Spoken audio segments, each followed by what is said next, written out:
चाहिए। आटे दाल का भाव याद करना बंद कर दो।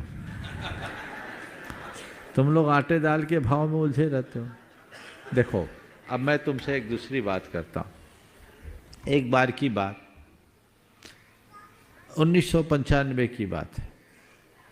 पहले मैं जब प्रवचन करता था तो शास्त्र रखकर प्रवचन करता था और शास्त्रों की गाथाओं श्लोकों का रेफरेंस बहुत दिया करता था। एक स्वाध्यायी सज्जन आए मेरे पास, उन्होंने कहा महाराज आपको तो बहुत ज्ञान है, आपको तो हजारों गाथाएं कंठस्थ है, पूरे के पूरे शास्त्र कंठस्थ है, आप सीधे बोलते हैं।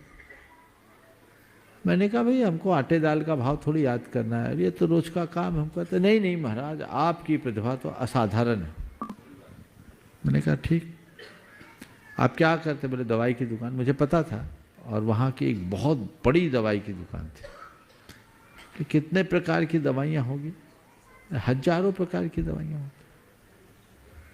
मैंने कहा ये बताओ, कोई प्रिस्क्रिप्शन लेके आता है तो आपको पता रहता है कि ये दवाई मेरे यहाँ है कि नहीं? बोले हाँ है, प्रिस्क्रिप्शन देख के हमें पता लगता है कि ये दवा है कि नहीं। बोले खोजना नहीं पड़ता? नहीं महाराज इतना तो याद रहता है। बोले अच्छा फिर क्या करते हो, कहाँ खोजते हो? बोले हमको इतना तक याद रहता है कि अमुक दवा किस रैक के किस रो में।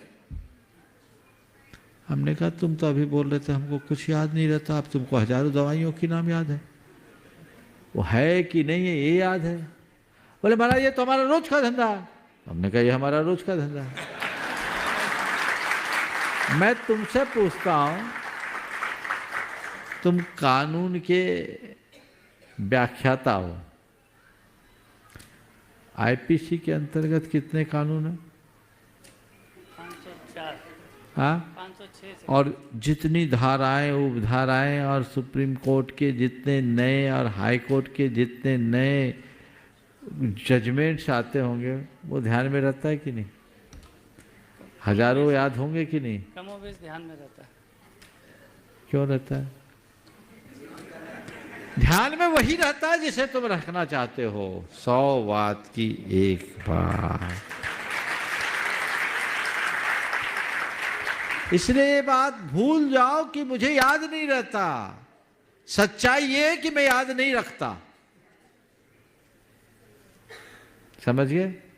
और एक बात और बताऊं, मैं अपनी हार्ड डिस्क को बहुत व्यवस्थित रखता हूं। जिसको सेव रखना चाहता हूं उसको ही सेव रखता हूं, सबको सेव नहीं रखता, क्योंकि मुझे मालूम है इसकी भी एक कैपेसिटी, केवल ज्ञानी को छोड़ के। तो जिसका सेव करना होता है सेव होता, बाकी तो हम आजकल डिलीट भी करने लगे। इसलिए वो भाग्यशाली समझो जो सेव है। समझ गए ना?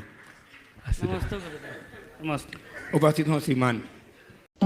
हमारे चैनल मधुरवाणी को लाइक, कमेंट और सब्सक्राइब करना ना भूलें। Thanks for watching.